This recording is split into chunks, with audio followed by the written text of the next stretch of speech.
Stop, Amy. Hang on, here, I washed the top. You just put it on my foot. Here, come here. Here. Here.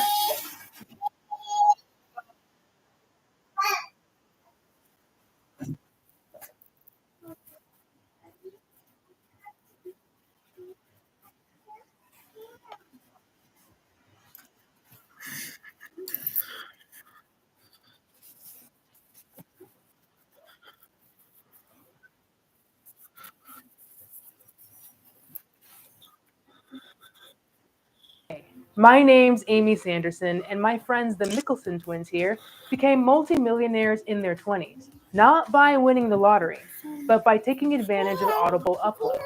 And since then, they've generated over $100 million online. Reactions continue to pour in following U.S. strikes against Iranian-backed militias on Iraqi soil. Iraq is condemning the U.S. and warns of potentially disastrous consequences.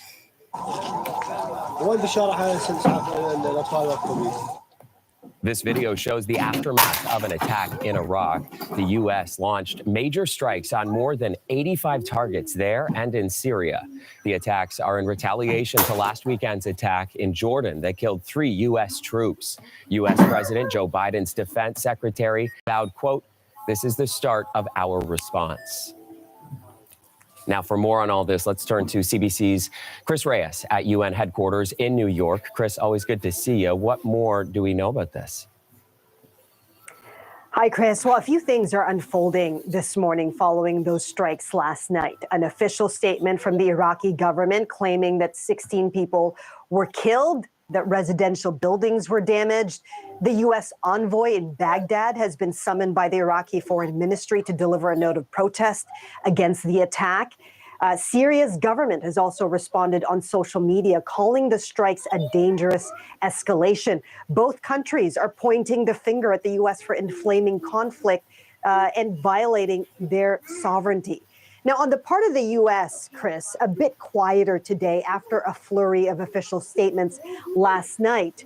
After those strikes hits, which happened at about 4 p.m. Eastern time, I think this morning the big question is what's coming next? What we got from all those statements from Biden and officials in his administration, and as you also mentioned, coming from Lloyd Austin, the defense secretary, is that yesterday's strikes are the beginning of a response, not the end. And so far, here's what we know from yesterday's strikes, that military forces hit 7 facilities, 85 targets in total in Syria and Iraq using long-range bombers, smart weapons capable of precise target hits. And we know that the purpose of the attack was to degrade the capabilities of the Iranian Revolutionary Guard and other Iranian-backed militia. And that's why what we saw were hits essentially on their supply lines, command and operation centers, weapons storages. John Kirby, who is the national spokesperson, the national security spokesperson, he gave an extensive briefing to the media last night. He said the strikes were a success, and he also said that the U.S. is confident that the targets that were hit were in fact connected to the attacks on Americans that you mentioned from last week in Jordan that killed 3 U.S. soldiers. You were just reporting this is just the beginning. The U.S. is saying, and God be already with them and Syria their and Iraq families. saying that this is a dangerous escalation. So, of course, the concern then becomes, where does this go from here? What are analysts saying on that front? That's right, Chris. I mean, these strikes add yet another exclamation mark to all the warnings that we've been hearing. And that is that what beware of the translating an spillover effects exclamation of mark? Israel's war with Hamas following the October 7th attacks. It's a tinderbox situation right now in the Middle East. It's been one dangerous flare after another, as we've been reporting. Let's read what President Biden said last night. He issued a statement. We know that last night he was in his home in Delaware. He said in that statement that the United States does not seek conflict in the Middle East or anywhere else in the world, but let all those who might seek to do us harm know this: if you harm an American, we will respond. Now, have a listen to one analyst about why he's concerned about the way things are going in the region. Malcolm Davis is with the Australian Strategic Policy Institute. I think that we need to be cautious about an assumption that somehow escalation is not going to happen. It could very well happen. We could end up in a regional war, and we have to be ready for that possibility. It takes the hit out to a certain degree, but the problem then is that Hamas still exists, still maintains much of its capability. I don't for a minute believe they're going to surrender all the hostages.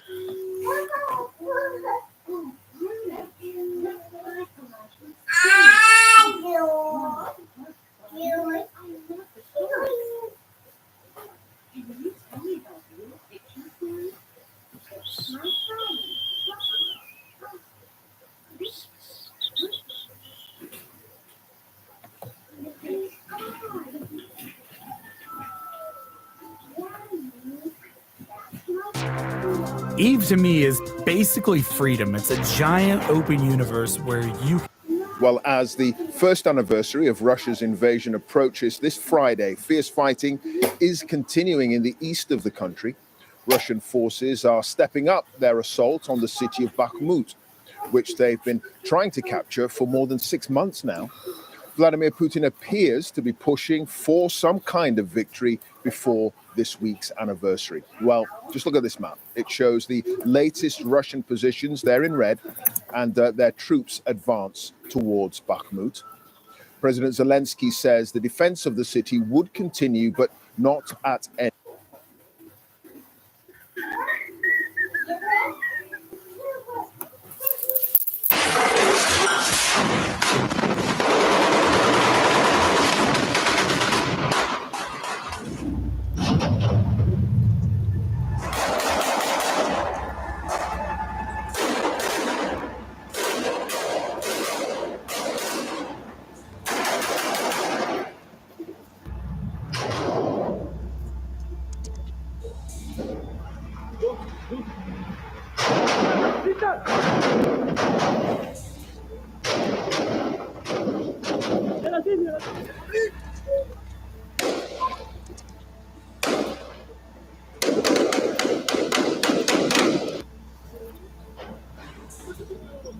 It looked like that got fired into his buddy's leg there, but he didn't.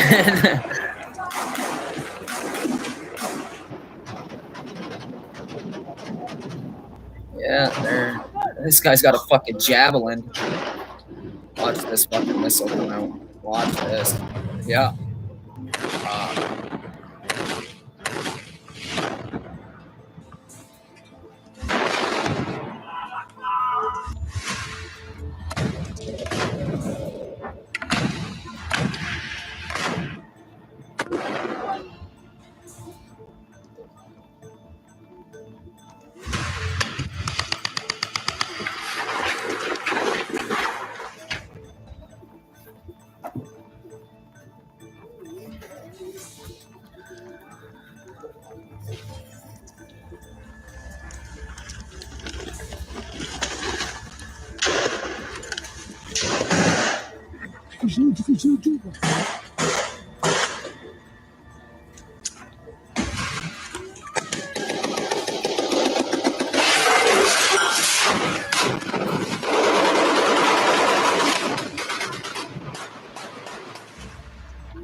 بسم الله الله أكبر بسم الله الله.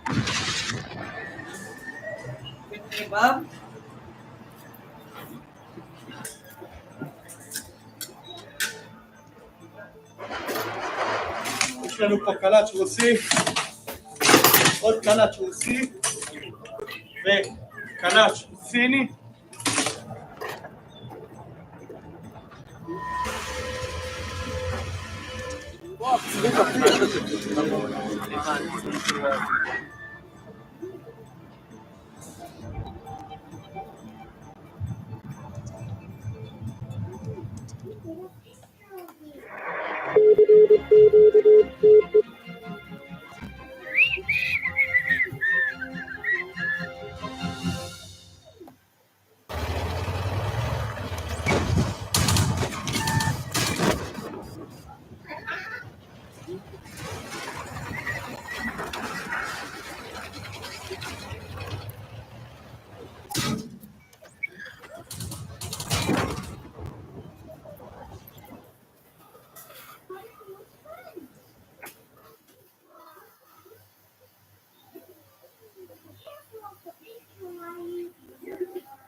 On the front line, these Ukrainian soldiers move painfully between mud and mines. In May, Russia captured the town of Bakhmut, about 10 kilometers away. Since then, Kiev soldiers have tried to hold the line and have faced constant attacks from Russian forces. They keep attacking our positions. It's very hard on our infantry. They keep coming, regardless of the weather, and all this mud. The fields are covered with corpses. In recent weeks, Russia has pushed farther into the Donbass, supposedly capturing the village of Marinka on Monday. It also gained territory around Avdiivka, a stronghold in the Donetsk region. This advance has come at an enormous cost. 20,000 dead and wounded, according to Ukraine. Further north, in the Chernihiv region, Ukrainian soldiers say they can see Russian forces stepping up their efforts. Today there were 3 rocket attacks past our region, past our city. So we have to be constantly on our toes. The Ukrainians are working to destroy Iranian Shahed drones employed by Russia. They labor despite their fatigue after 22 months of war. There's very little time to sleep. With every alarm, you have to go watch for targets flying towards our city. You have to defend the city. Nonetheless, the Ukrainian counteroffensive is faltering. Russia controls more than 17% of Ukraine's territory. Although there are rumors that Russia wants a ceasefire, publicly it boasts of Western failure. The West is indeed now changing its tactics, perhaps even thinking about clarifying its strategy. Because if the strategic defeat of Russia is a strategy, forgive the tautology, then this strategy failed miserably. The United States announced on Thursday that it was releasing $250 million in military aid to Ukraine. Western support for Kiev is on the wane, however. Newly committed aid between August and October 2023 was almost 90% less than it had been during the same period in 2022. Jump into the epic battles of War Thunder. The massive multiplayer vehicle combat action game has just received a heap of new and interesting content. Aircraft, tanks, or ships, you don't have to choose because War Thunder has it all. Jump into the Indian T-90 Bhishma or take to the skies in the lightning-fast F-16, plus a brand new branch of Hungarian vehicles. You can control both tanks and aircraft on the same battlefield. Feel the adrenaline rush of furious fights thanks to the improved visual effects and highly realistic graphics. War Thunder provides complete immersion in the atmosphere of intense, non-stop action. Historic battles or total chaos, War Thunder has it all. Take your pick between well-known legendary battles or alternate scenarios. Upgrade your vehicles to suit your playstyle and customize their appearance. Show everyone what a real winner looks like. Download War Thunder for free on PC, PlayStation, and Xbox.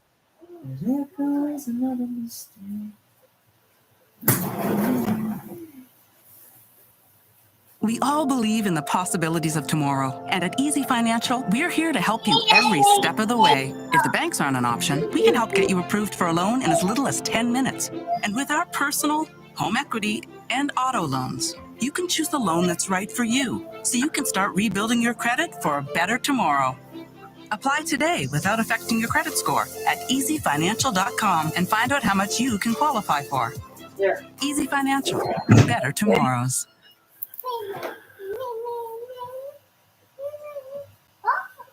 I couldn't even if I wanted to.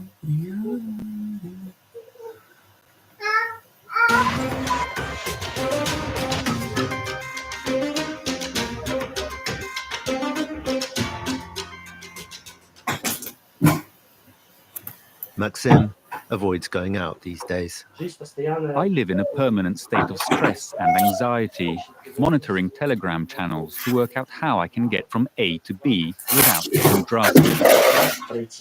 Various Telegram channels show where military recruiters are, and also videos of their alleged abuses. They're chasing people like dogs, and now they're proposing to block people's bank accounts. So either you can't buy bread, or you go to the front where you theoretically earn money. But who knows when you'll come back, if ever. They're drafting ordinary people with no military skills whatsoever. You can't train someone in a month. Soldiers in this battalion are keen to dispel such fears. We also didn't know anything. We had no idea about war, most of us. But now we offer all our guys psychological help and support so they understand that the army is not the horror story that gets spread among civilians, where they just grab you, put you in uniform, give you a machine gun, and send you to the front line to die. This battalion places great emphasis on adequate training, which continues on the job in Donbass. With enlistment rates way down, the officers here hope to attract the best recruits by projecting an image as a good, modern place to serve. I've heard some units are still openly Soviet style. Not here, thank God. In other battalions, some people don't even know their unit leaders. Here you can go and see the commander, shake his hand, and he'll talk to you like a friend. We set off ourselves to do just that, accompanied by the newest man here. Including my training, this is my third month. My impressions from the army are very positive. Lots of great and dependable guys. He enlisted voluntarily, but says he knows people back home who are reluctant.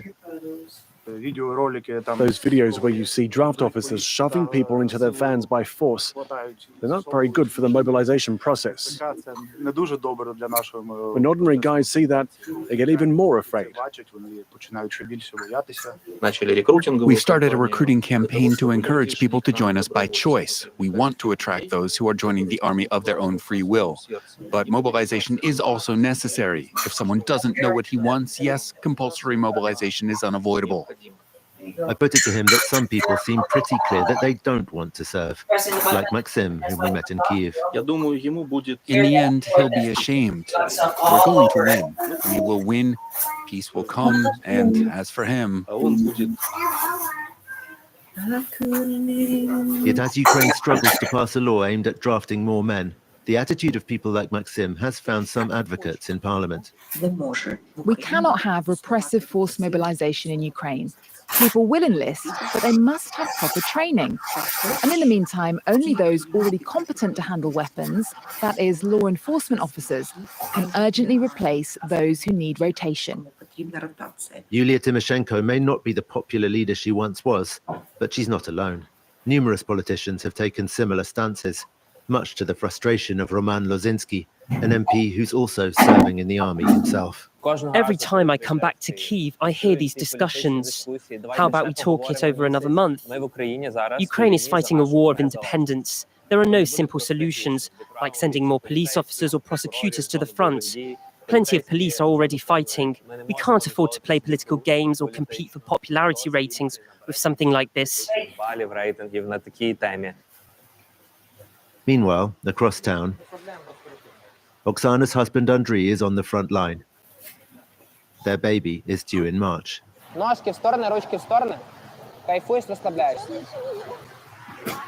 She says swimming helps her keep calm. It's when I sit at home without any work to do or any appointments.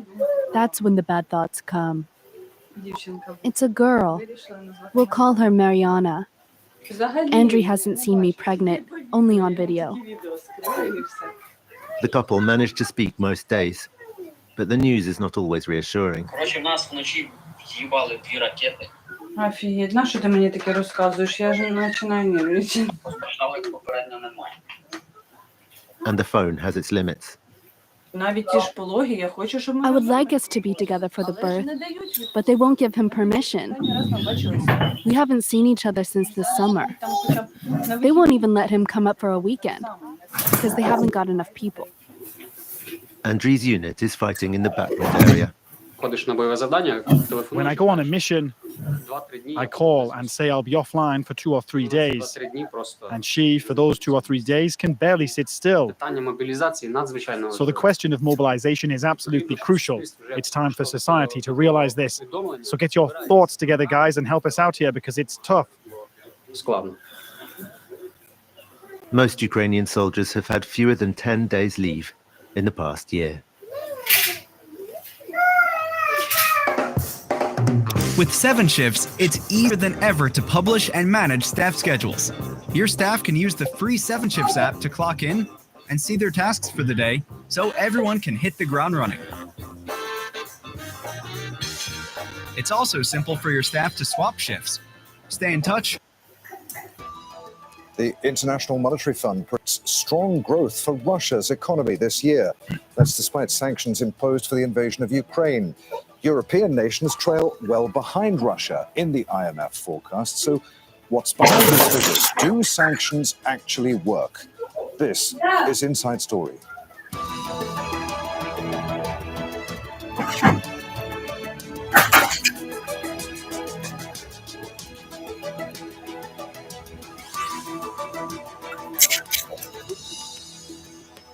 Hello, welcome to the program. I'm Adrian Finnegan. Russia's invasion of Ukraine almost 2 years ago has been met with the harshest regime of sanctions ever imposed on a country. So Russia coming third behind India and China in the global growth forecast from the International Monetary Fund may surprise many. That's also after conscription into the army for large numbers of Russian workers and the hundreds of thousands who fled the country since the war began. Despite all that, what's behind the optimistic forecast for Russia's economy? Do international sanctions actually work? Not just in Russia, but elsewhere. We'll be asking our guests this and lots more in a few moments. But first, a report from Katia Lopez-Hodayan. It looks like 2024 will be a good year for Russia's economy. The International Monetary Fund predicts a 2.6% growth in Russian GDP. That's despite widespread sanctions aimed at crippling the Kremlin for invading Ukraine. But Russia's so-called war economy and military spending are driving much of the growth, raising questions on whether sanctions have become irrelevant. We are resolved to continue imposing massive costs on Russia. Costs that will further isolate Russia from the international financial system and our economies. And now, 2 years into the war, President Vladimir Putin has managed to get around some Western sanctions by using allies to obtain technology, such as computer chips needed for weapons to fight in Ukraine. Using so-called shadow ships is another way Russia is getting around EU sanctions, by passing the $60 per barrel price cap on oil exports by hiding the vessel's port of origin, ownership, and route. The move allows shipments to reach major customers such as China and India, keeping Russia's vital oil trade and income flowing. In contrast to Russia's expected growth, the IMF has downgraded Germany, Europe's strongest economy. High energy prices caused in part by sanctions on Russian oil and gas imports are fueling the fall. German leaders are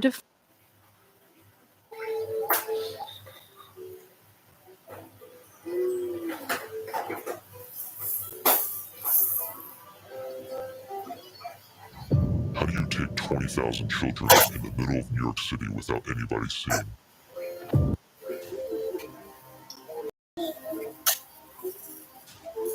Protesters from across the country are headed to the border this weekend to demand change.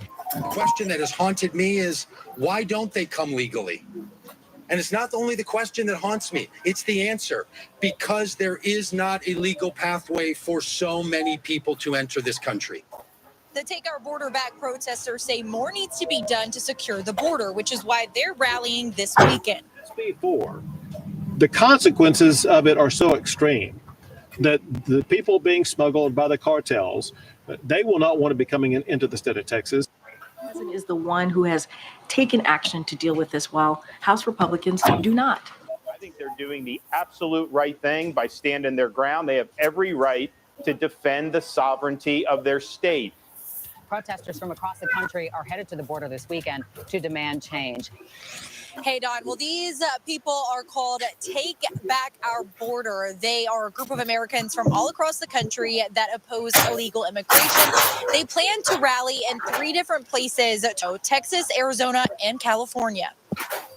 The government is all the way up in Washington, D.C. We're right here. We're the ones who are going to be facing it, and they just sit back and watch. And we want to welcome people into our country with open arms, but we do believe it should be legally. We think they are more than welcome. Just do it the right way. The Take Our Border Back protesters say more needs to be done to secure the border, which is why they're rallying this weekend. The amount of illegal border crossings has plummeted in Texas in the last month. Migrants appear to be shifting their travel route to the U.S. Migrant encounters in the Del Rio sector are down 76% in the last month. CBP sources say that over 70% of the crossings in the last week occurred on the border in Arizona or California. This change comes after the Texas National Guard and state troopers took over control of a major corridor for illegal crossings in Eagle Pass, Texas, weeks ago. Mexico has also increased enforcement against migrants after Secretary of State Antony Blinken visited in December. A progressive Christian group called Vote Common Good came from Minnesota to Eagle Pass today. They plan to confront Take Back Our Border group.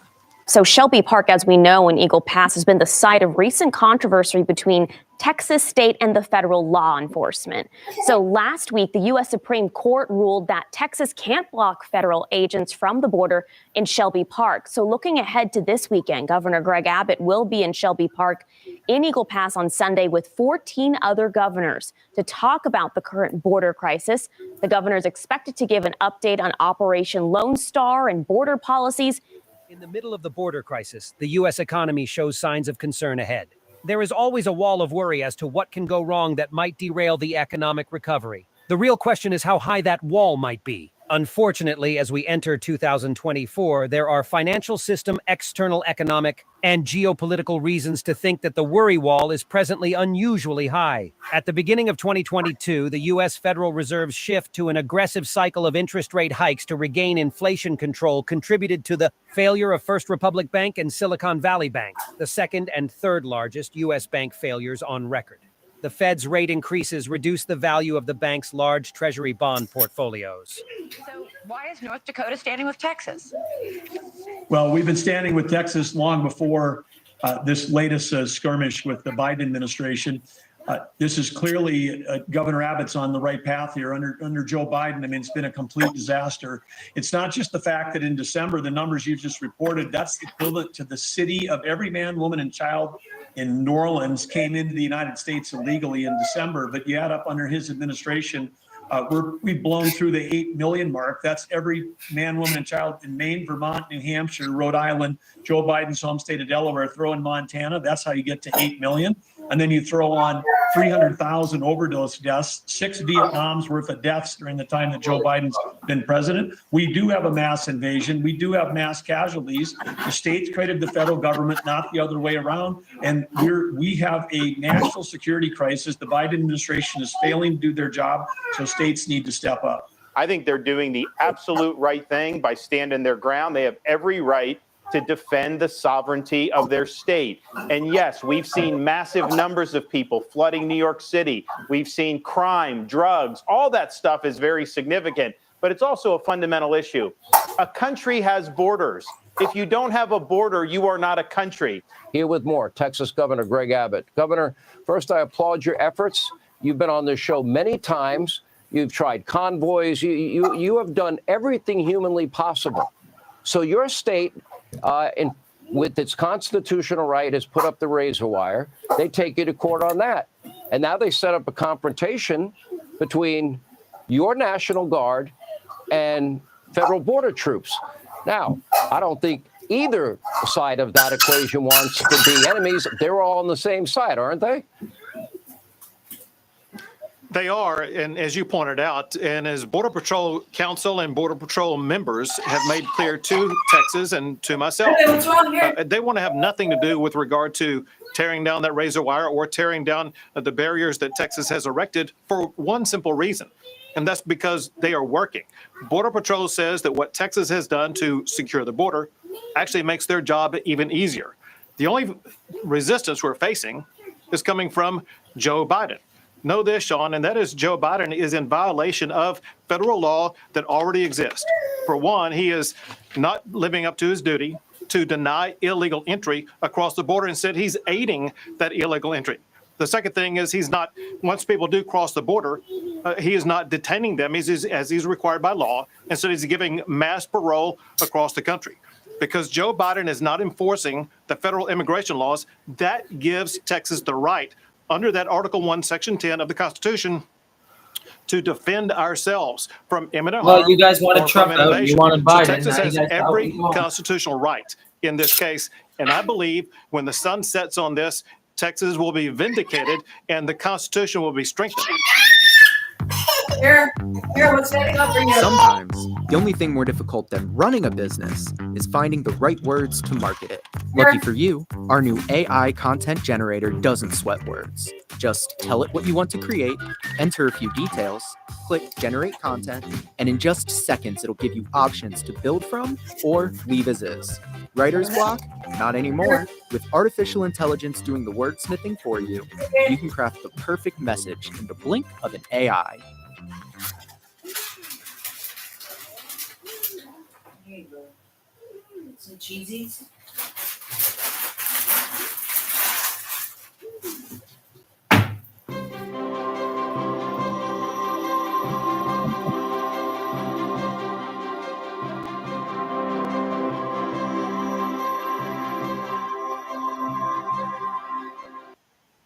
I got to say one good thing. Your fellow Republican governors have been pretty amazing. They've all come to your defense, every one of them. And they're offering guard troops. They are offering razor wire. They're offering all the help. They understand that you're bearing the brunt of this, but they also understand that their states are also impacted by Joe Biden's open borders. And these people are unvetted, as I keep pointing out.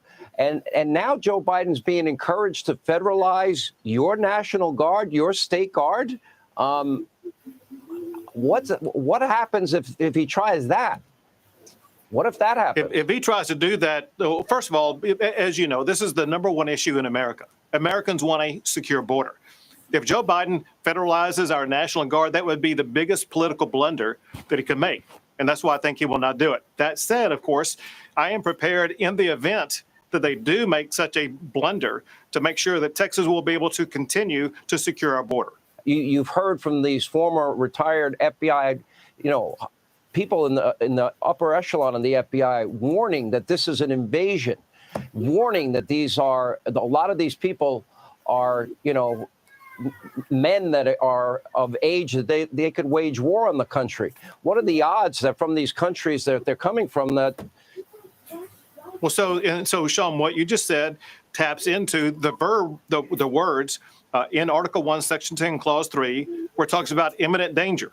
We are in imminent danger because, as you rightfully point out, these are facts. And that is, there are people who are known terrorists who are coming across the border that pose an imminent danger, whether it be in Texas or some other state.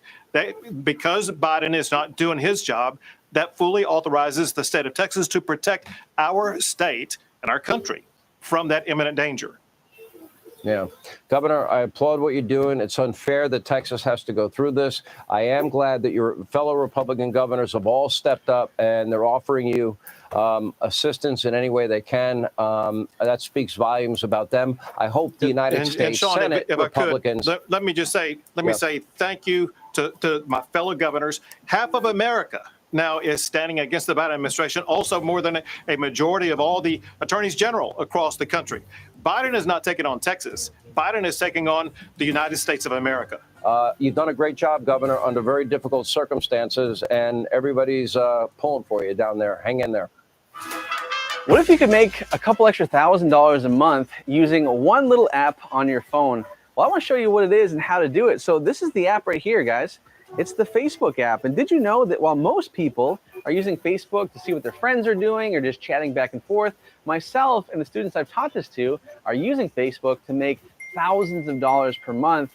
All you need is Facebook, which you probably already have, and one other little-known website that's completely free. And you can make thousands of dollars per month, even per day, doing it. Oh, but you won't tell us what that website is, will you, buddy? No, we gotta sign up for your bullshit workshop. As a matter of fact, if you come over to my screen right here, all you need is a laptop and a Wi-Fi connection.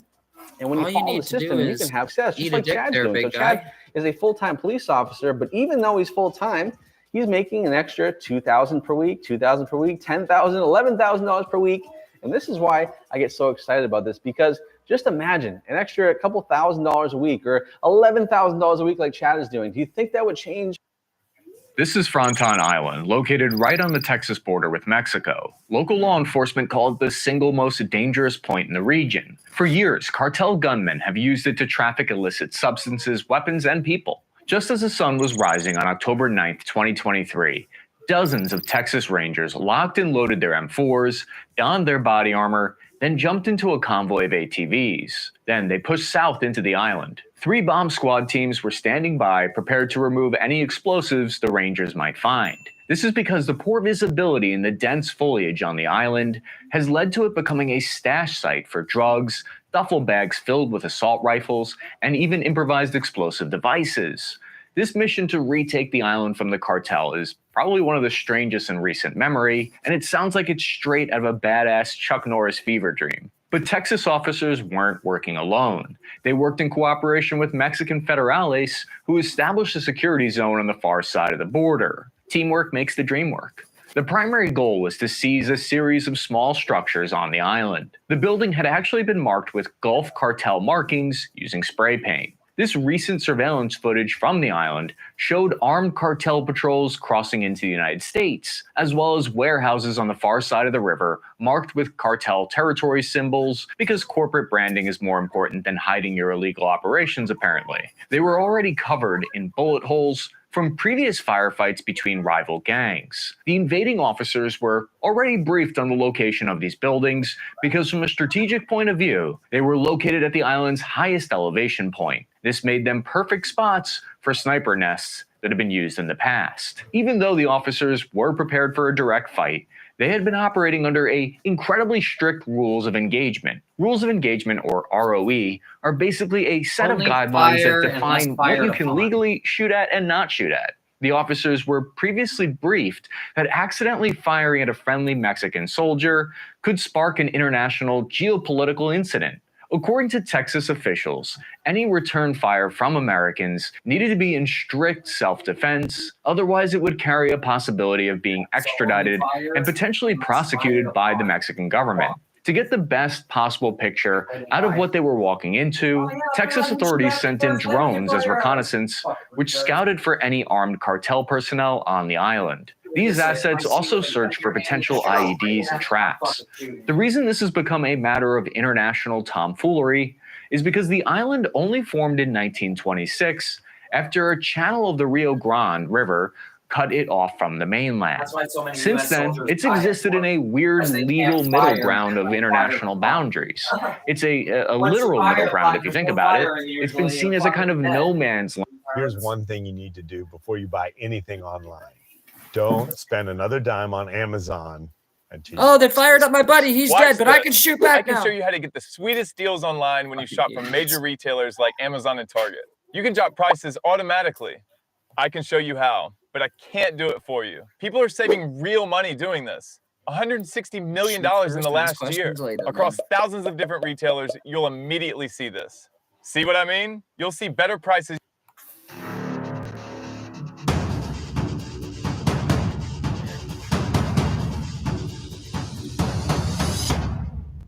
Welcome to Oracle Eyes.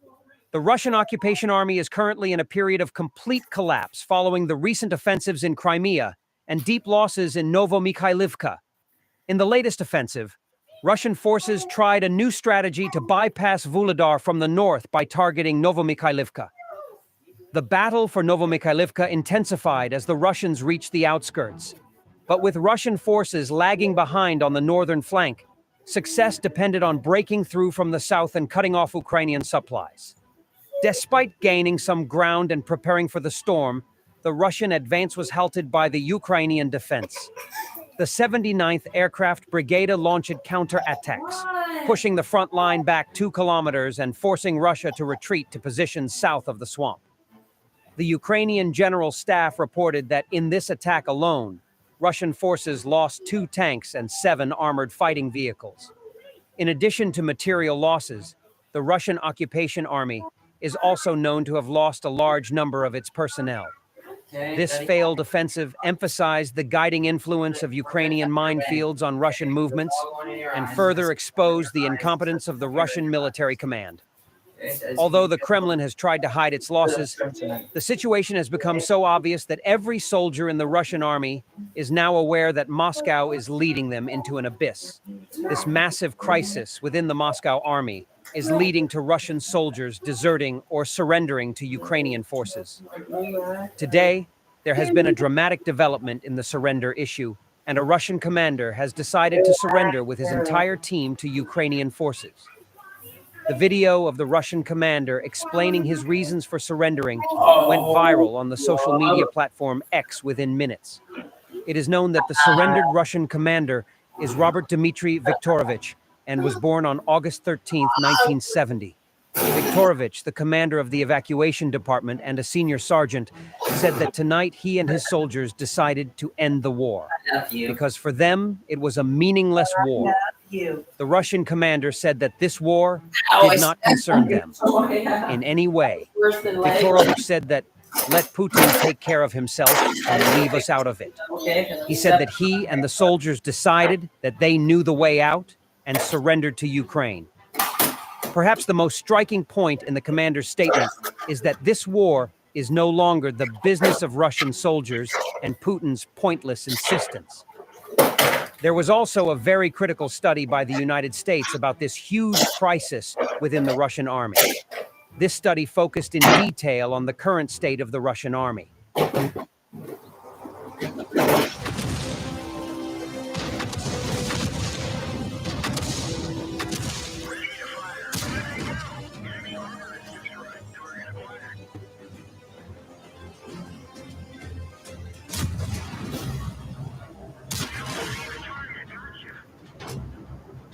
Here, what's more? Here. Here. Here.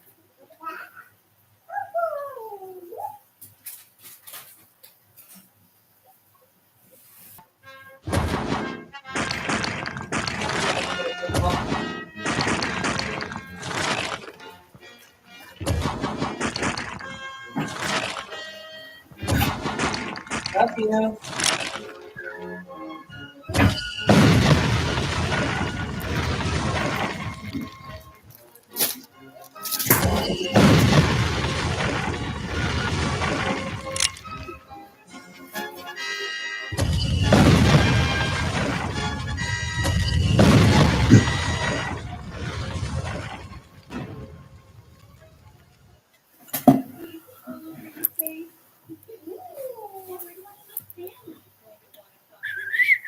Latest movement of surrender cases and desertions within the army. The Kremlin's embargo on Russian media sources has led to the revelation of facts that are due to the embargoes imposed by the Kremlin on Russian media sources. The published figures also clearly reveal Russia's inner face in the Ukraine war.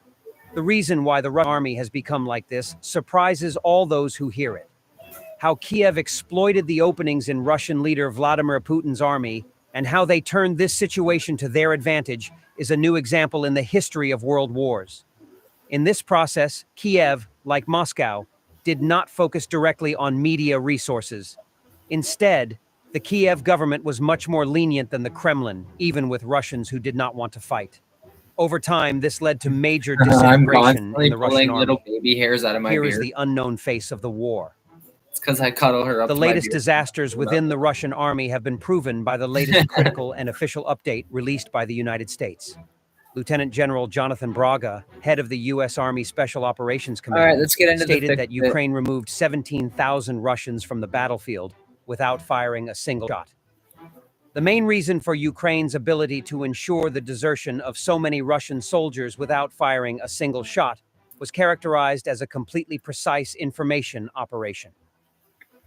Lieutenant General Jonathan Braga underlined Ukraine's ability to exploit the low morale of the Russian army to conduct successful media campaigns.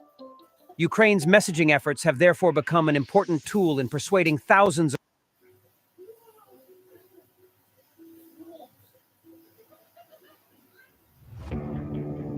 When I first started Eve, I was a minor, and I was really tired. Gotcha. Hey, stay down, stay down. Yeah. Yeah, stay down or you'll lose your fucking head with those bullets. What's up? Yeah. That's 6.2 millimeter. What is he saying? Under the bridge?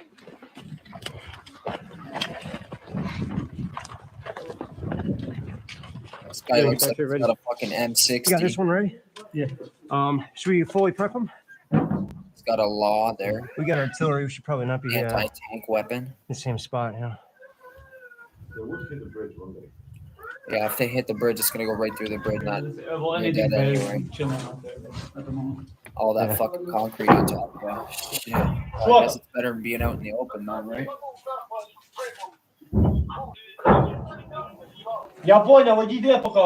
He's talking to people on the front line there. Probably asking where they are. Yeah, that was fucking close. And you hear the that's shrapnel. Shrapnel. Not shrapnel. It's shrapnel. Is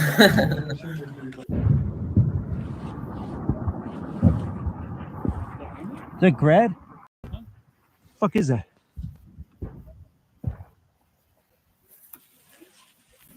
That's overhead. Yeah. Yeah. The train artillery right in the I middle. hope it's going that way. Why don't you explain what's going on? You got villagers back there. Fucking Yes, we got 155 millimeters. About a kilometer back. Say about a kilometer in front, we got Russians. Kilometer in front, we got There's RD. 155 millimeters. Basically everything infantry. Telling you. All raining Just down on us. Well, they're raining obliterate down on your us body, and the turn it village. into fucking Bro, jello we're fucked. instantly. Honestly, we got to get to the village. Being out here is not gonna do us any good. Yep. Go tell them. All right, where the fuck is Ivan? Where's Ivan? He went. Hopefully not dead. With the What are we doing here then? We're soaking up artillery? Pretty well. Sitting there soaking up fucking 155 millimeter shells. It's a tank.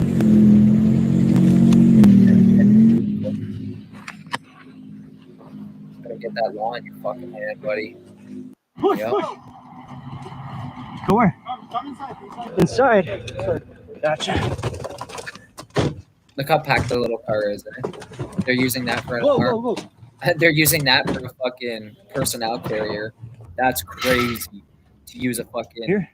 like a little like Prius, like Honda car for a car. Not armored. It's a personnel carrier. It's not an armored personnel carrier.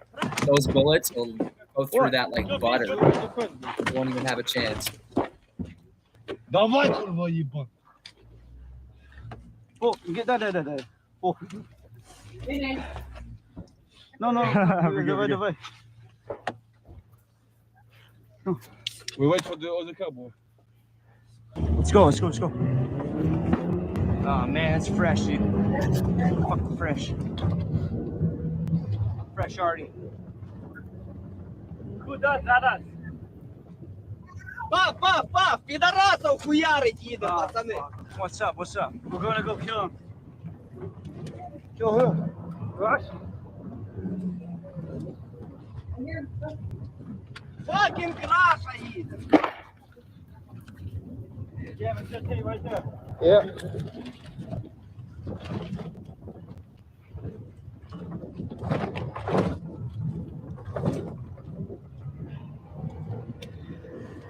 Yo, we're gonna take position in one of these homes. All right. We'll give it up. Right. Let's get out. You guys want to see what these guys have to live in?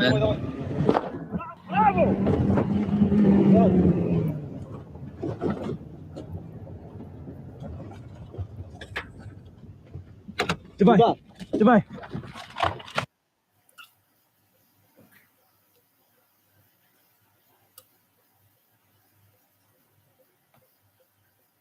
Oh my goodness, this game is so exciting! You can select a dragon immediately when it's released. Should I choose a fire dragon?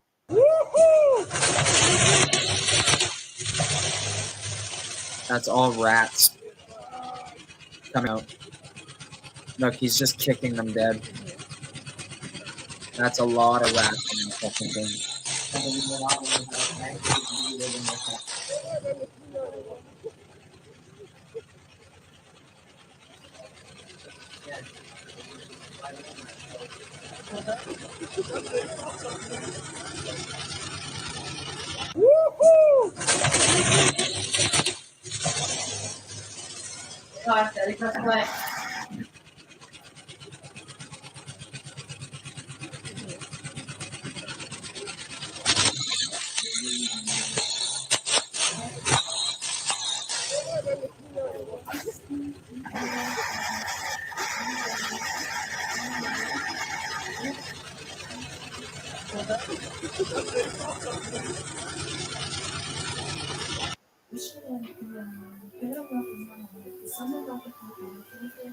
See the look on your face, you're gonna never tomorrow. I couldn't even if I wanted to be you. There's nothing left to say.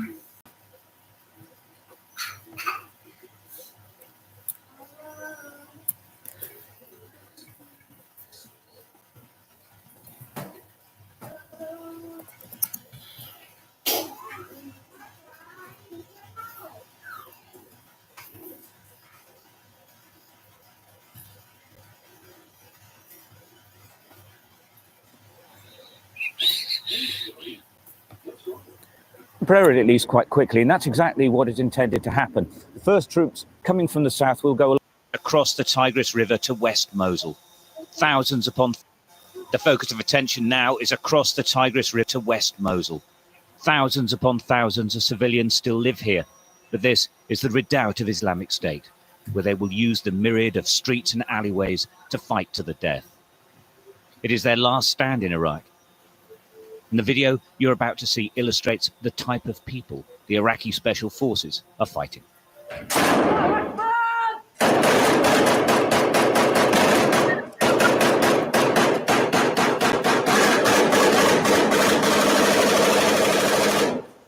This is crazy, crazy stuff. Is it crazy? He's high on adrenaline, maybe something else. One of the men uses his radio to urge other fighters on.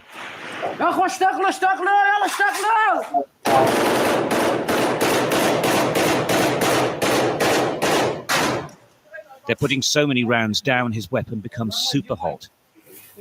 But he keeps firing.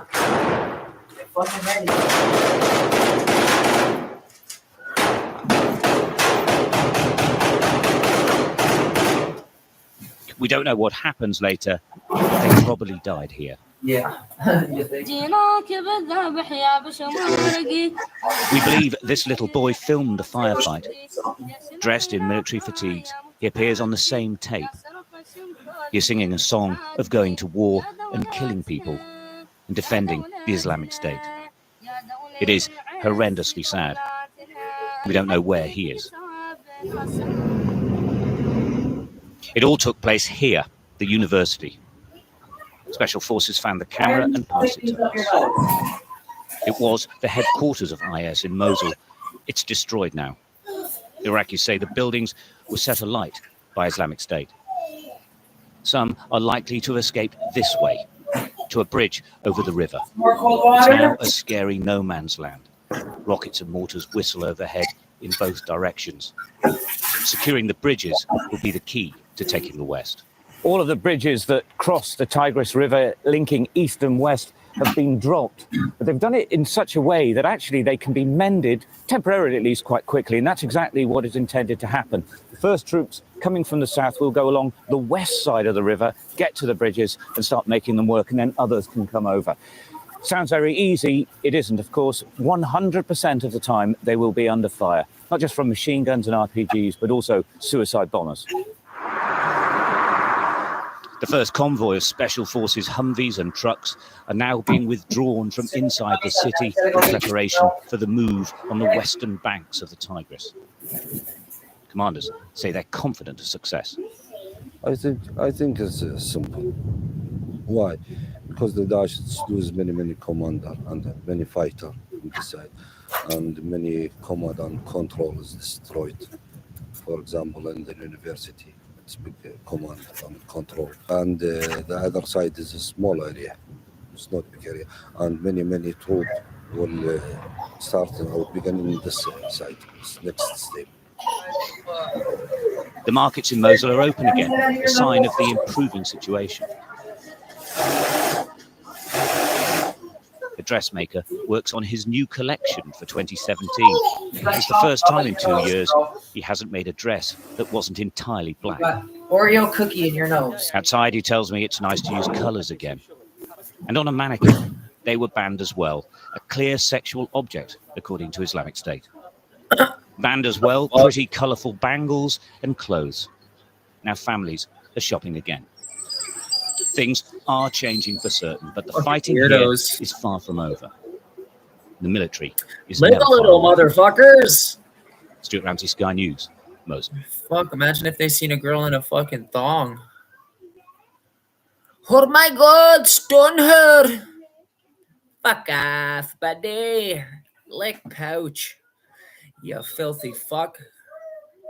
Leave the girl alone. Leave those women alone. Leave those girls alone. This guy fucking putting his weapon through a murder hole. Let's see what the one in. Leave those kids alone. Minute.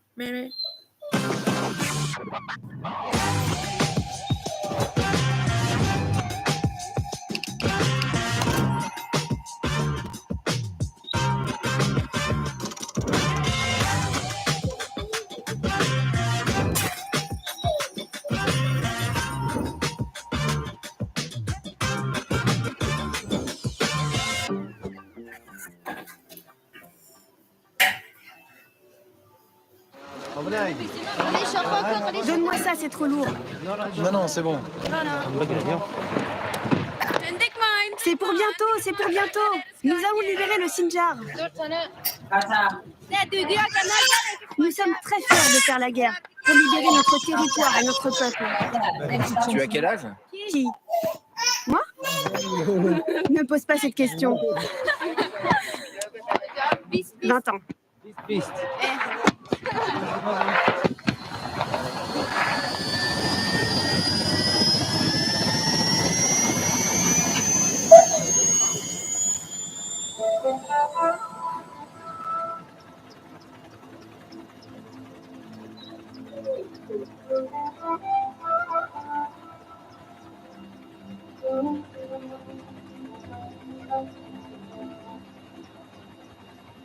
Les djihadistes de l'État islamique se sont emparés hier de Sinjar, une ville de 310 000 habitants à une cinquantaine de kilomètres de la frontière syrienne.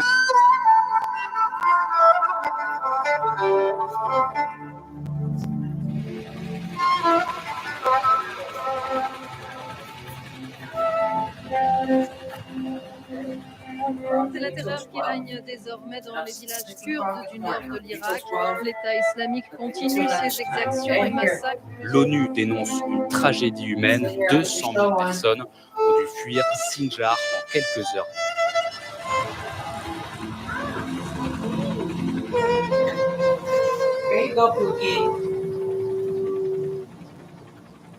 Les djihadistes de l'État islamique ont tué hier 90 villageois de la communauté yézidi dans cette zone kurde du nord du pays. Un véritable massacre. Les combattants de l'État islamique ont ensuite emmené les femmes et les enfants.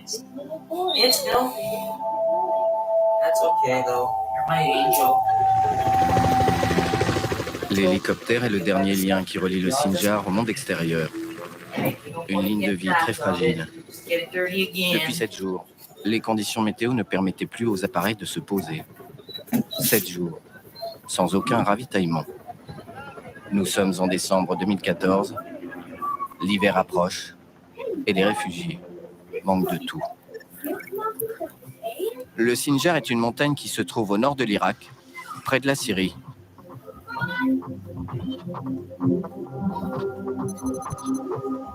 Les combattants kurdes avaient ouvert un corridor cet été pour permettre aux yézidis de s'enfuir. Fin septembre, Daesh reprenait ce corridor et les combattants kurdes, assiégés, se repliaient dans la montagne.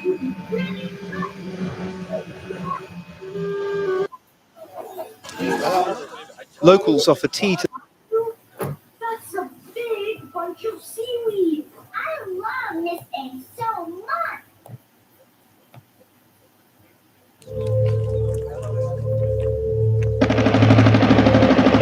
أخاف الله يعطيك ألف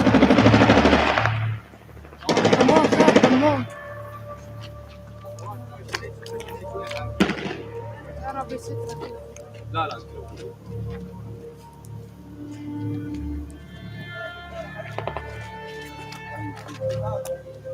This is a story about the people of Mosul and the slow grinding battle to free them from Islamic State.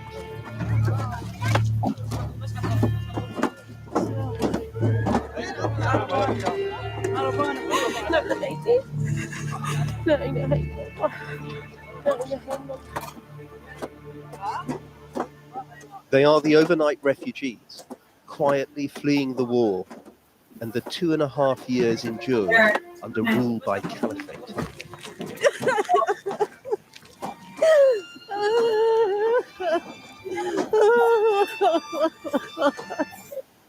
Sanctuary, a town where for hundreds of years, witches like myself live in the open. There's been an accident. Dan Whitehall was murdered. Aiden's witchcraft. Murder by unnatural means carries the death. He's turning against us. This is an illegal spell book. It contains the darkest of dark magic. That sign. What is Yes, destruction? It's only just begun. That one can't do fuck all. Jesus.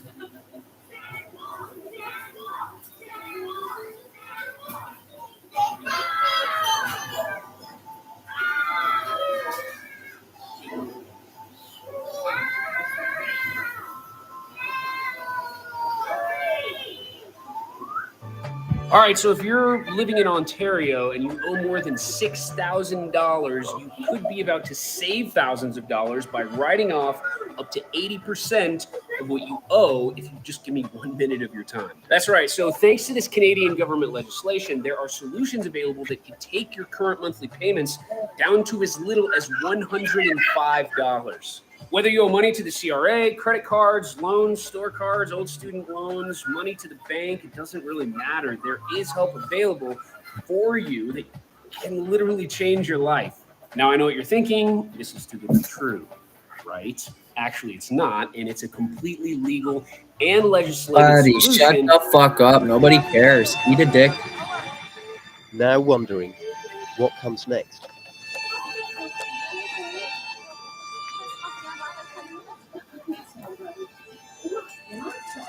And these are their liberators, the Iraqi Army Special Force unit, upon whom so much now rests. They were children when Saddam was defeated. Now they're at the vanguard of the biggest battle of their lives. Sons of Iraq fighting to reclaim Iraq, and the reputation of a force so tarnished by the past.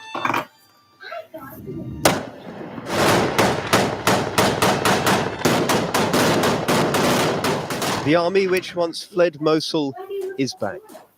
These elite units trained by the West. If you want to see what the front line against Islamic State in Iraq looks like now, this is it.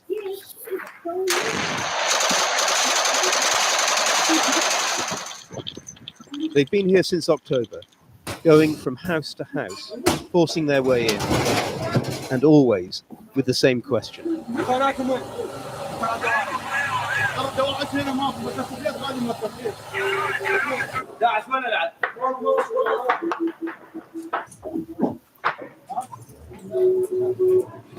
هذا الله ينتقم من الدعاء حتى كل شيء ما خلوا علينا الله يهجم بكم ان شاء الله هذا الله يحفظكم ان شاء الله هلا بكم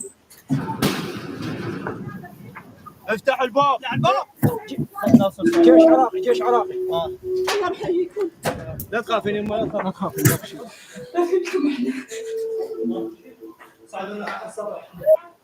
وين ما تروحوا روحوا اخواني انتم Is this shocked relief that the jihadi fighters have finally gone, or the fear of a Sunni confronted by largely Shia soldiers. جناسيكم هذول اثنين ولادي هذول ولاد اخوي وهذا بس ابن عمي الله لا يجعل كانوا هنا يمكن داعش كانوا بالمنطقة داعش ما موجودين ما بيغربون الحمد لله على السلامة الله يسلمك احنا اخواتكم واهلكم مو غربة الله يفتح الحمد لله والشكر لا تخافون عمي لا تخافون It is the gentlest of exchanges, but in their midst, an army accused in the past of countless sectarian crimes.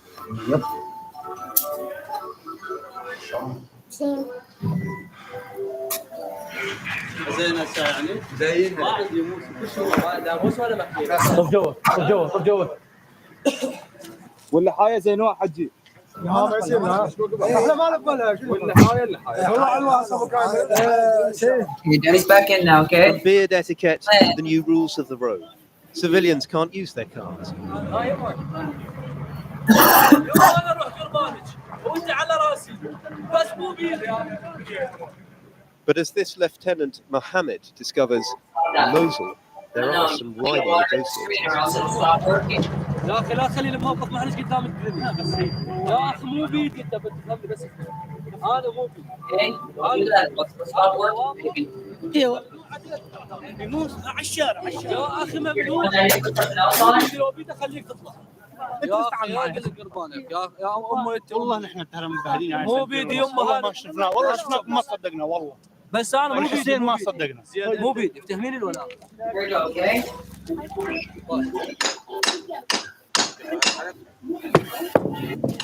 This is a conflict where army snipers populate rooftops, principal hunters of the elusive insurgents below.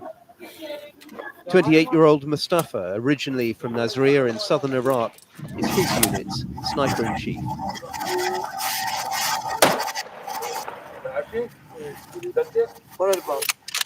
مو على الشارع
If any of you guys are liking the content, make sure you subscribe to the channel. Don't miss out on any war content. I'm constantly watching war videos.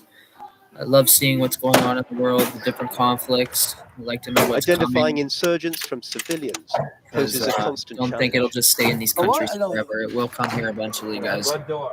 ويا ما عندي سلاح هذاك واحد شو ما عنده سلاح مو عوائل؟ عوائل ايش تسوي الان؟ هذا عائل اي شاب قاعد ابغى انا هسه A woman approaches the soldiers, but the fear of suicide bombers is ever present, and so they fire a warning shot. اقعد اشرف انهي اشرف الله يحفظك والله جهادي كان هدفني والله الليل كله قاعد جنب بلدنا على الشارع يخوف الله يحفظك صحيح لا احنا ندري بكم عوائل ما جينا والله حتى على اقتضاء حتى بس تشوفونا قريبا يقولوا ماكو حد بالبيت لو احنا جايين على موتكم هسه راح نظل لنا بالشارع لا هسه راح ينزل Eventually, she persuades the soldiers to let her and her family in. Imagine how without scary any that checks. is. السلام عليكم And once inside, there is one thing above all else she yearns to know. انتم ما دولة اسلامية ما كل رشدي قلنا هذول دولة والله خاف نحكي تخيف ربونا والله يقتلونا. ليش راحت الدولة ولا انت من الصبح من الساعة 6 عاد راخذكم حتى قال لي رشدي قلت له يابا ما عندهم لحاية قال لي لا. If she is overwhelmed by this news, Naif, a staff sergeant in this unit, appears slightly overwhelmed by her. كل شيء ما هذولات يمنا روح هذا المناطق كلها السوق مفتوح الحياة طبيعية كل شيء ماكو لا دولة مقدرة ولا هم يحزنون. As the reality kicks in, it all becomes too much. Taken to a room for first aid, here is Mariam, veil removed. أنا ما أضليت بس أراقبكم كل شوية. أنا في العجين وين مالي سالق أم مريم. الله يحفظك. والله مش من الخوف وبأمر. لا أنا ما تعبت. And as they leave over a neighbor's wall, the husband curses the self-declared leader of Islamic State, al-Baghdadi. Such a sin, man. Imagine that. Have to go over. Mustafa now takes up a new position. His commander Wamir looks on. سيدي مو المشكلة ما يعبر مدني برا داعش شلون؟ ما قاعد It's hard for me to distinguish. Yeah. شال سلاح طيح ما شال سلاح ولا أرمي عليه.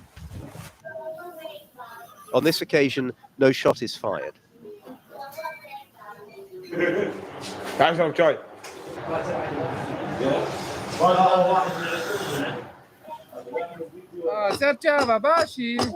For Staff Sergeant Naif, there's a moment to call home.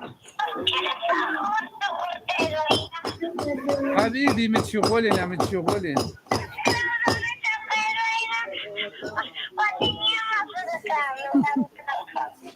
حبيبي And this is what his work looks like. ISIS fighters are a matter of meters away, up that street. You want to be great? You need to sacrifice. Do you see that? This is crazy. It's called a BlackBerry. This will change the world. You're my pal, Samuel Spade. What a tough guy you once were. This really is the end of the world. We're gonna die. I'm gonna spin it out. Sound good? Awesome.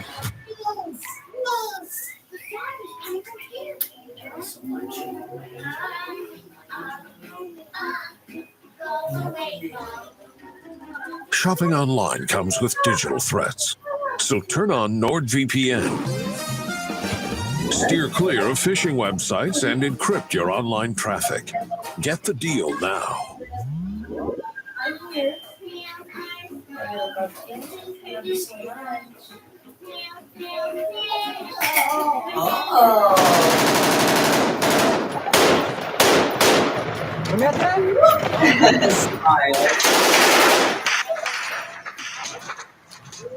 They hotwire a car. They think a suicide bomber could be coming.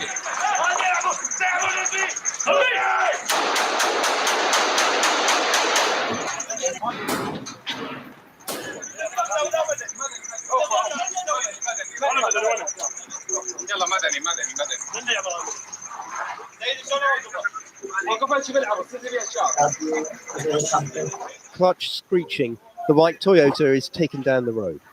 For all the high-tech armory, this is how you defend against suicide bombers.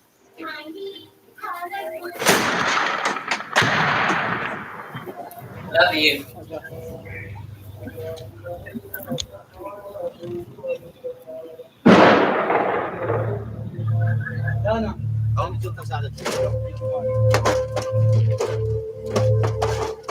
Gosh, that's shit. That's not good. يعني تعتبر واحد يجي يشوفهم هسه اذا واحد اجى طبل واحد يجيني بالمشكله. It's just sad. It really is. They live in fear. هكذا واحد يجي لا تسوون هوسه هنا. Wherever they go, the shadow of an often hidden enemy looms. اي عوف الفراش دروعتهم كلها، حتى انت البس درعك، هسه انا شنو فرقي عنك؟ ليش انا لابس درعي وانت نازع درعك؟ يعني والله ما يدري يعني هسه انا وين كنت قابل؟ اجيت تستوي من المطعم. دخلنا سيدي طالب الواجب ولا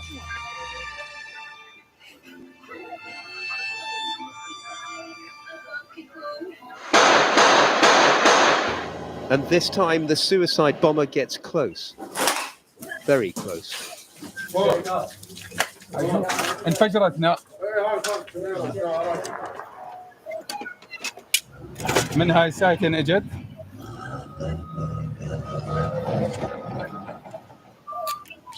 Windows in the soldiers' house are shattered by the blast, and on their roof they make a grim discovery. هذا اللحم مال داعش صار تكه.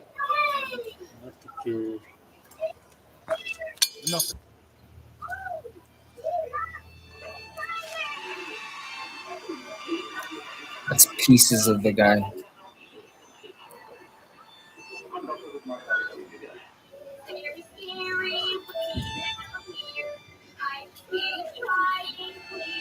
It is early evening. Mustafa has left his position to help a wounded civilian.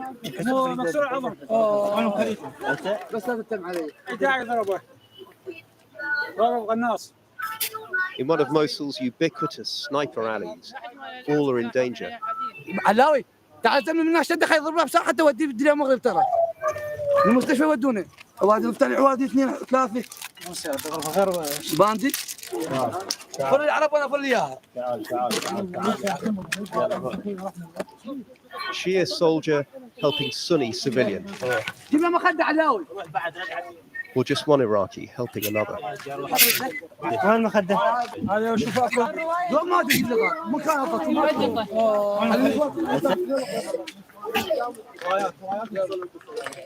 الله يا ابو سلام على كيفك على كيفك.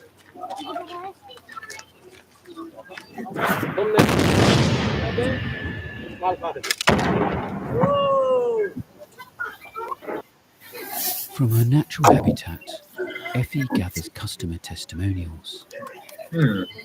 Her survival depends on selecting best videos from the pack. Watches she edits with cat-like ease.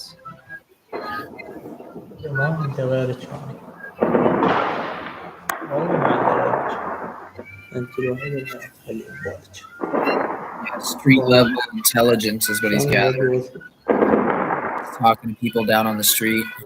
What's going on down While there? Lieutenant Wamir whispers, Where are they? Downstairs, they do a spot of laundry.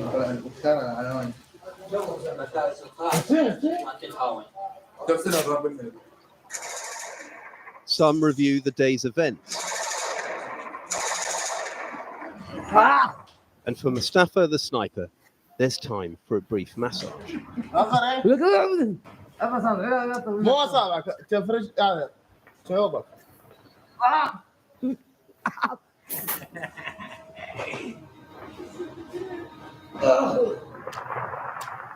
On the roof, as night falls in Mosul, others keep watch.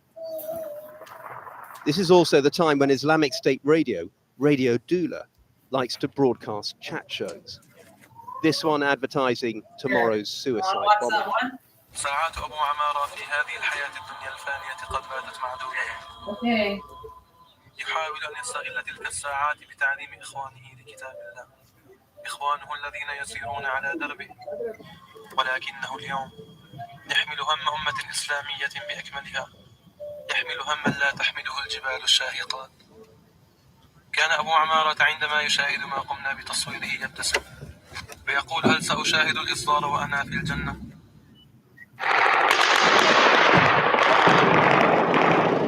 And then it begins. اليمين يمين المدرسة من فوق السطح ده يرمي من فوق السطح ده يصير رماية. 40 ما غير 300 تطلع بس 300.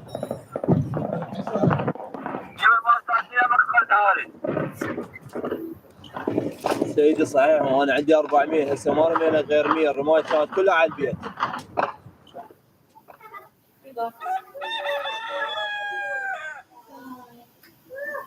Oh, there she is.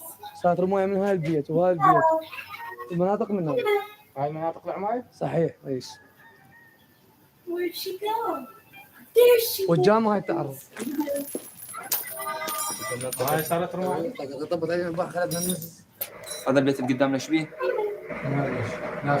لازم ناخذ هذا البيت هذا البيت نقف هذا البيت ونفتح رصد هنا.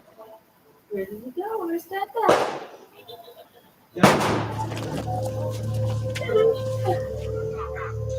As each street is taken, houses are searched.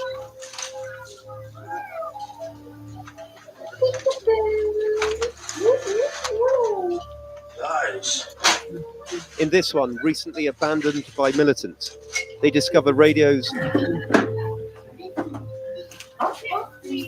and a cache of weapons. هاي البامبر نشعلها بالنار من هنا واكو جوا مادة سي 4 او مواد. هاي المشالح اللي كانوا يستخدموها دواعش.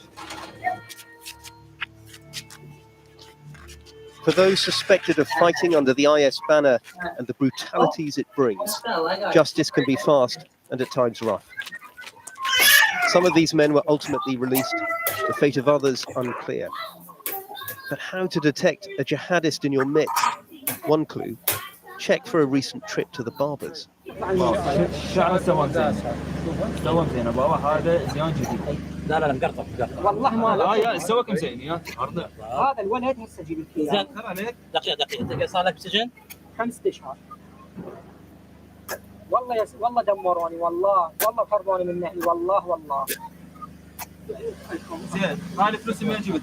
والله ملاكي هو انت كذا قلت لك تحكم هذا الورقه بجيبه 5 اوراق ومنها 20 US dollars and multiple IDs, often hallmarks here of Islamic State.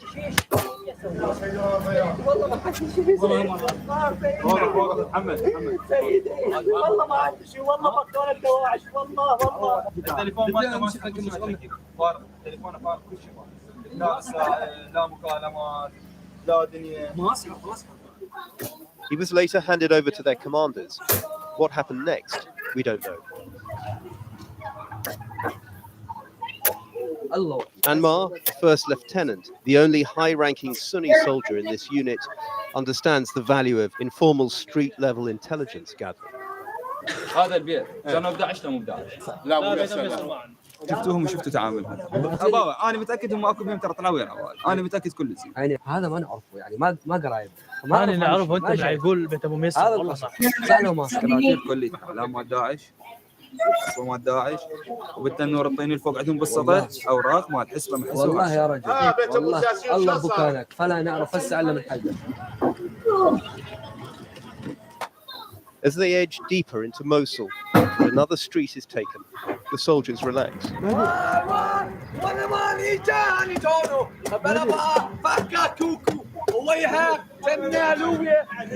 شوف البراءة شوف الحزن بين على وجهه شوف.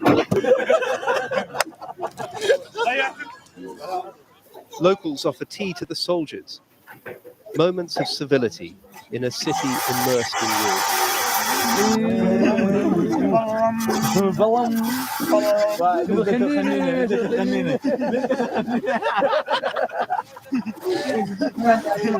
الله يسعدك يا ابو علي مهدي. جرع غضك من الريحه يا علي مهدي يا اخوي. الله كريم ان شاء الله.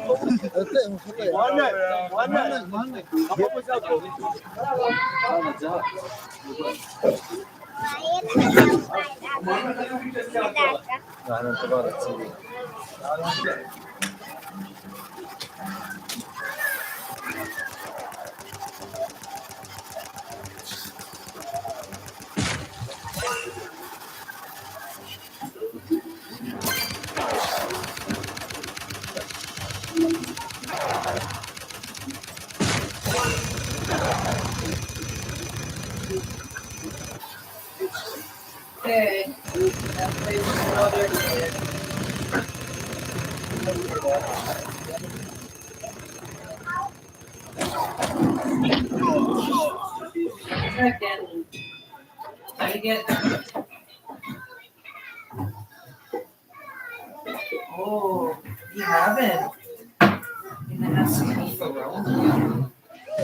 Introducing Subaru Starlink Connected Services next generation in-vehicle communications, engineered to make every drive more carefree. No matter where the road takes you, Subaru Starlink Connected Services is right by your side. Even on your darkest days, Subaru is there to brighten them with vehicle security alarm notifications. Starlink automatically sends a notification to your smartphone when there's any unauthorized activity with your vehicle.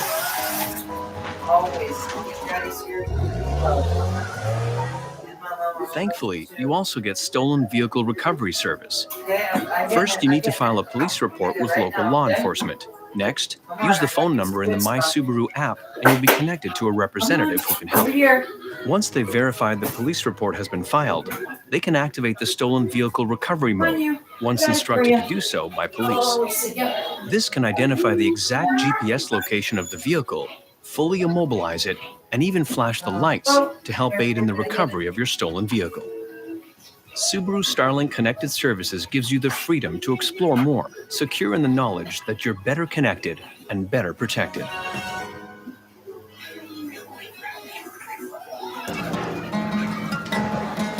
Yes. In the house commandeered by the soldiers, the owners return to collect a few belongings.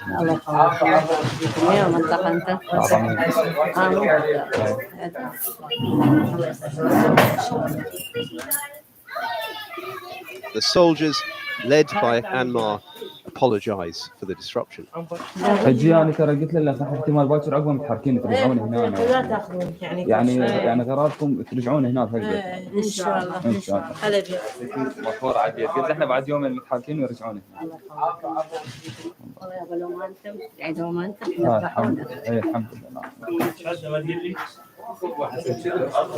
والله كذبوا ما حصل مستحيل ما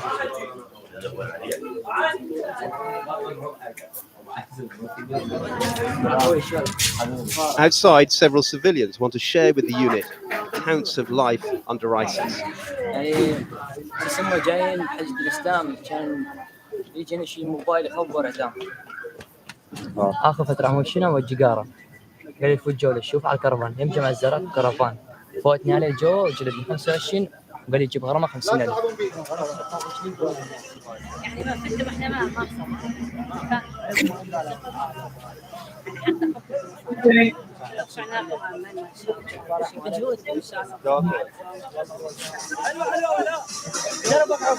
In all of this, a glimpse of a new future for Iraq, perhaps. But these are fleeting moments. In this enduring struggle, there is an unrelenting threat, such as the father boasting on Radio Dula, having persuaded a son to become suicide bomber.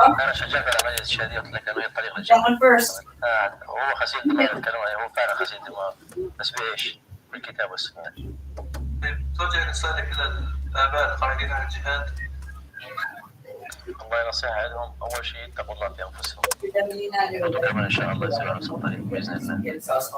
Next, we hear from the bomber himself, from the sound of his voice, just a child. إلى الآن قاعدين على الجهاد. صيتك لهم يشوفوك قاعدين على الجهاد. نسأل الله رب العرش العظيم أن يهديهم. الله يتوب إلى الله عز وجل وذهبوا إلى الجهاد. Then this from the soldiers. تعال يا خلينا نلحقهم يا معواد. For weeks, ISIS had been an almost spectral presence. Now, it is anything but.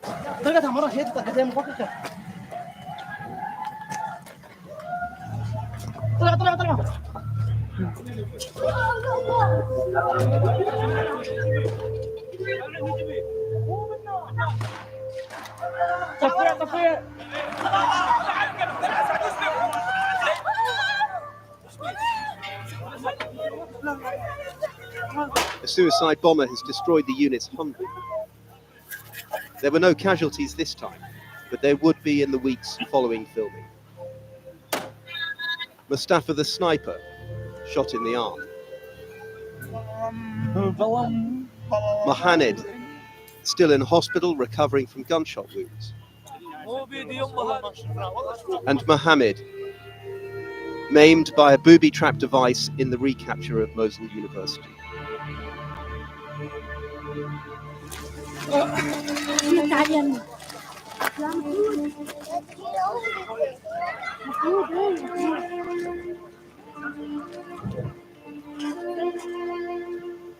Progress is slow here, but progress it is. The people of Iraq are clawing back their land.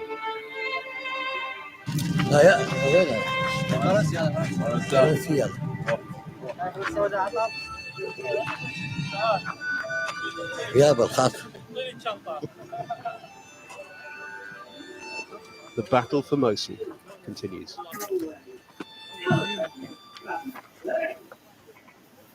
1, 2, 3, 4.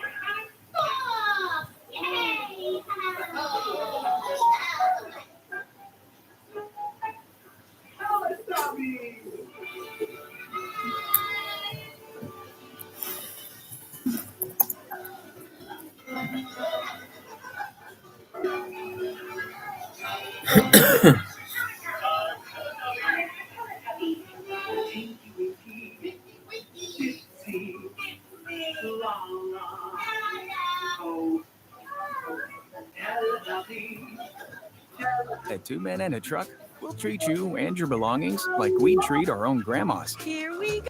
Military Rapid Support Forces General Mohammed Hamdan Dagalo, widely known as Hemeti, and the leader of the Sudanese Armed Forces, General Abdel Fattah al-Burhan.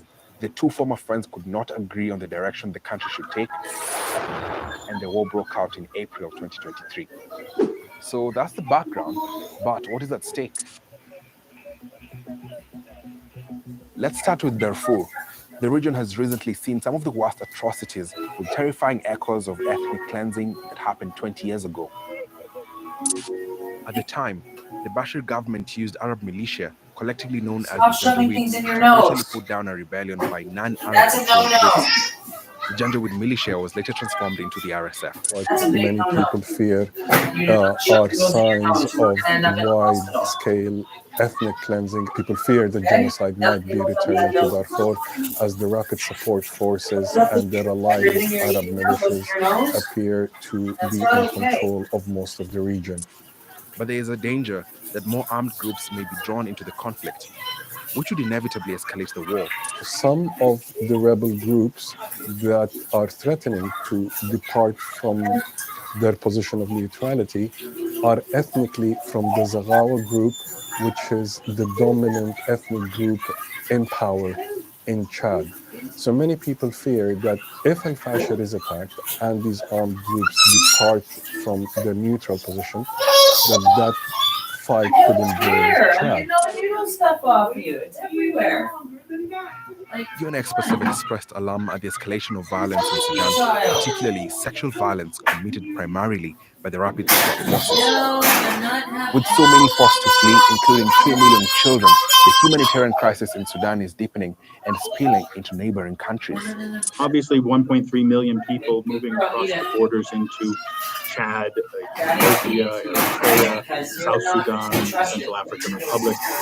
These are going to create burdens for the host communities where those refugees reside. We have received a number of concerns from the Chadian side on that, as well as from the refugees themselves about the level of support they're getting. Now, this conflict also has the added challenge of vested interest from various international players. Sudan's war is actually a global war. The Sudanese armed forces is supported by Egypt, by Iran, by Turkey, by Saudi Arabia, and the Rapid Support Forces have been supported both financially and through munitions transfers by the United Arab Emirates. This means that even if a deal between the generals can be reached, the proxy nature of this war means that solutions need to be found elsewhere as well. So with all these dynamics at play, what is at stake for Sudan? The territorial integrity of Sudan as we know it. Many speak about a sort of a Libya scenario of a split country, but we may indeed already be seeing a fracturing of the country into many pieces. With the two generals at war, coupled with the effects of climate change, humanitarian organizations warn that the situation will only get worse in 2024 and that the country is headed towards a hunger catastrophe. All this will deepen one of the world's worst humanitarian crises. Here, Daddy, give me another one.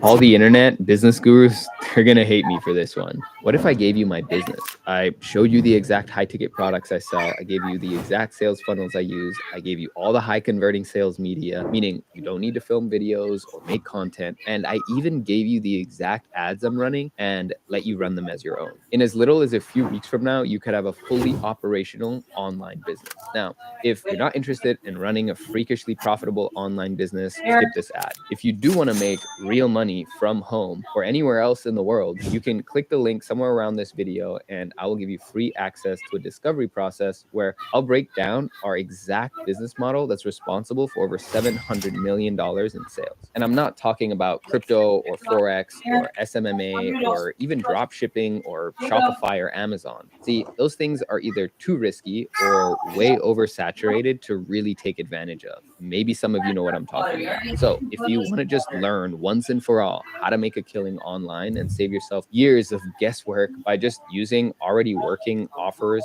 funnels, and ads, just click the link below and you'll be able to get free access to our discovery process that we should be selling for hundreds of dollars because there's way more value than most of these gurus' paid courses. Anyways, click the link and I'll see you on the inside.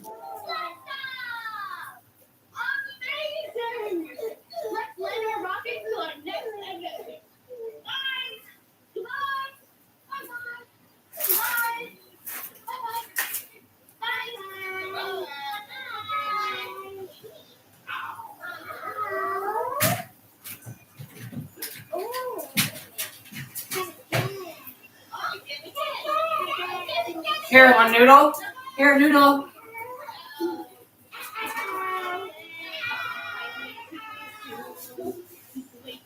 You get away from her noodles, Marley. Ready? Wait for it. You're a rocket.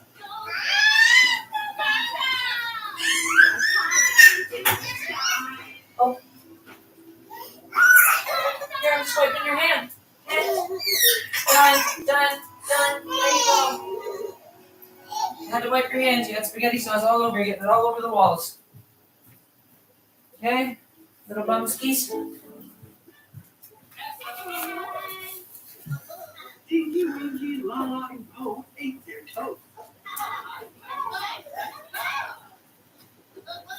The new cleaned up.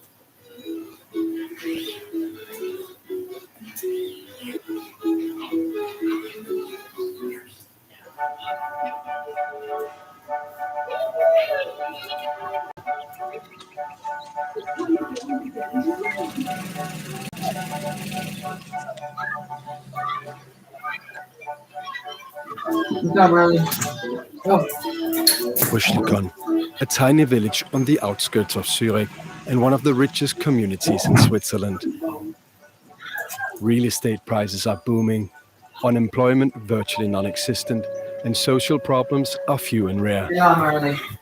Or as the mayor puts it, Rüschlikon is a wealthy community, but they say, of course, you can be rich, but please don't show it. One of the 5,300 villagers of Rüschlikon is Ivan Glassenberg, CEO of the commodity giant Glencore. Last year, his company went public, earning him more than $8.8 billion overnight. The next thing was surprising because we got a phone call from the tax office of the canton. They said, please be prepared to have a bank account that can accept 360 million of Swiss francs. The tax revenues from Ivan Glassenberg alone produced a surplus of more than 50 million Swiss francs. So the mayor decided to lower the taxes. We proposed to reduce by 7%. But then trouble began. Meet Peter Kaddish and his wife Anna-Maria. Ja, die Gemeinde wollte die Steuern um 7% senken und wir haben dann einen Vorschlag gemacht, nur um 5% zu senken. Also ist eigentlich eine kleine Nuance. Es sind doch allerdings dann, diese 2% sind doch 1 Million Schweizer Franken. The million Swiss francs was supposed to be used to help poor communities in Africa impacted by Glencore operations. Man wünschte, dass dieses Geld zurückgegeben wird, dass dieses Geld in die Entwicklungshilfe fließt, dieses Geld eigentlich dahin fließt, wo es erwirtschaftet wurde von den einzelnen Arbeitern im Rohstoffhandel. In keeping with the Swiss system of direct democracy, the villagers gathered for a town hall meeting. That was a flux of people coming to our meeting room, and we said, oh, okay, maybe our 280 seats that are available will not be enough. Many objected to Peter Kaddish's proposal. Some thought it was unfair to Ivan Glassenberg. Ich finde das eine bodenlose Frechheit. Wir tun da jemanden verurteilen in der Gemeinde. Vor 2 Jahren hat man ihn aufgenommen, man hat den Geldsäge gern angenommen und jetzt tut man ihn so an den Pranger stellen. When the time came to vote, the outcome was obvious. Almost everyone wanted to keep the money in Rüschlikon. The council had never to interfere or to defend our own proposal, so that were the people that took it to their own. Eigentlich das Extremste war meiner Ansicht nach, dass die Leute, die hier leben, dass man zu wenig weiß, was auf dieser Welt passiert und dass man aber trotzdem sehr stark betroffen ist. Man ist ebenso betroffen wie auf der anderen Seite die Leute, die darunter leiden. Also wir leiden nicht, weil wir viel Geld bekommen, aber wir sind auch betroffen. Oh. Delicious. That's a snail. That's a fish. That's called a duck.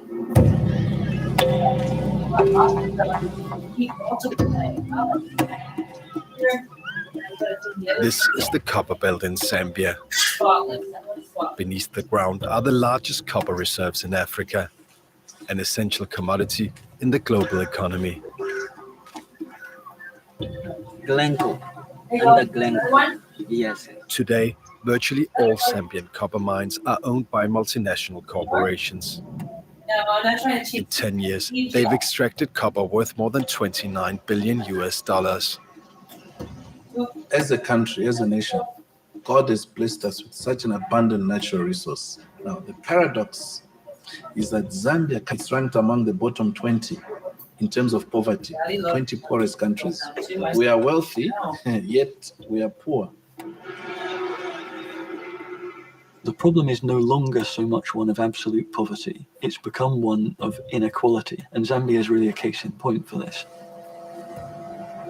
A lot of people think that we in the West have been extremely generous in the amount of foreign aid that we provide to the developing countries and particularly to Africa.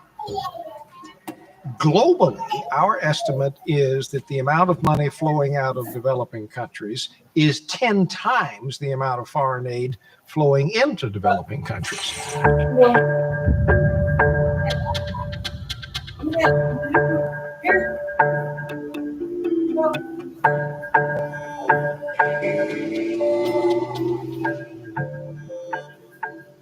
I've come to Zambia to find out why this country, with its enormous wealth of natural resources, is still among the poorest in the world. Why the booming copper prices has not reduced poverty. The same question many Zambians asked themselves in the latest election.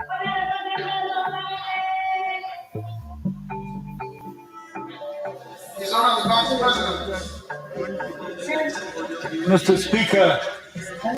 In October 2011, Guy Scott, who once threatened to march on the copper plants if they didn't pay their taxes, became vice president. We're aware that Africa is losing more money from tax avoidance by foreign companies every year than it's gaining from aid from the countries from which these people come. God, He gave copper to Zambia.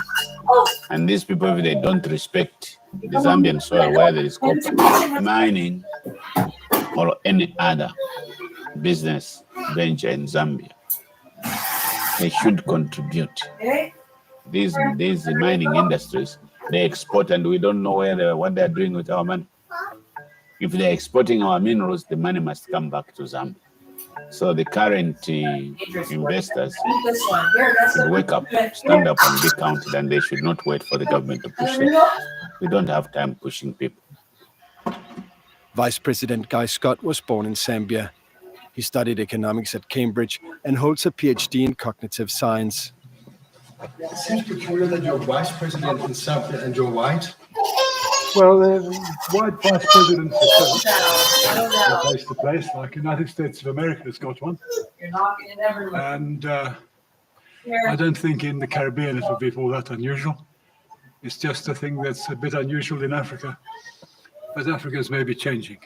I mean, I'm a Zambian nationalist. Why not? It's not a fake fork. What else would I be? Well, colonial farmer exploiting. No, I think colonial farmers don't have any votes anyway, even if I wanted to stand on their ticket. There are very few farmers here, white farmers. So, but you understand the question, I guess. Normally, a white politician in an African country will be representing white minority interests. That's not the case.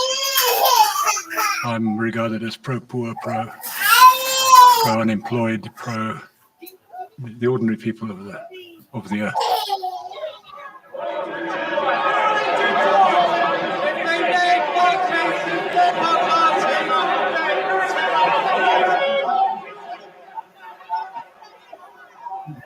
This is the London Metal Exchange, where the world market price on copper is determined.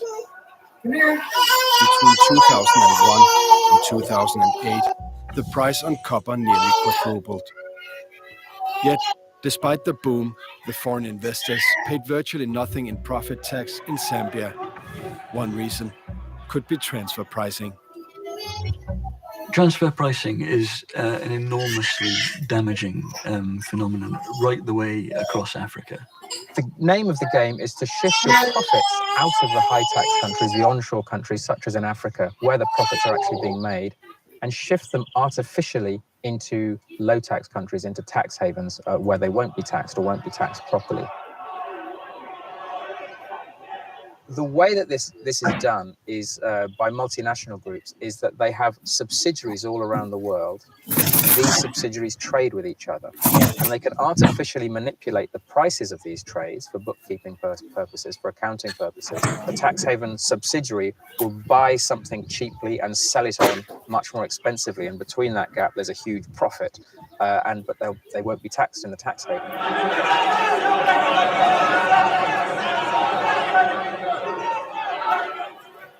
Much Zambian copper is not traded on the open market, but bought and sold internally within the same multinational corporations.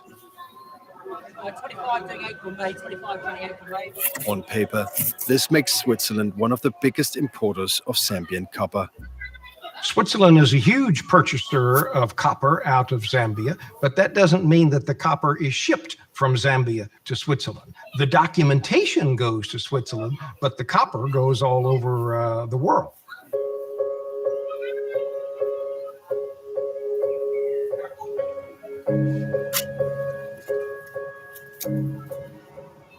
Only a 30-minute drive from Rüschlikon is the headquarters of Glencore, owner of one of the biggest mining operations in Zambia. This is where Ivan Glasenberg works. Glasenberg is the CEO of Glencore and owns 15% of its shares. And on my right, Mr. Ivan Glasenberg, our esteemed CEO. It has been a very exciting period for the group. Glencore is the world's largest integrated commodities trader, with a yearly turnover on more than $180 billion, more than 8 times the gross national product of Zambia. Glencore controls Mopani copper mines in Zambia through a 73% stake. all copper produced by Mokani is sold internally to Glencore in Switzerland. Despite its size, Glencore is virtually unknown to the public. In 2011, attorneys for Glencore warned news organizations in the UK that Glencore executives are extremely private individuals, and any reports about their homes or private lives could pose a security risk. Your company is a major investor in the developing world. We believe developing countries need more investment, not less. Investment provides jobs, education, access to healthcare, and improved infrastructure. We spend hundreds of millions of dollars on goods and services, as well as running schools and hospitals at many of our operations. Without foreign investment, none of this would be possible.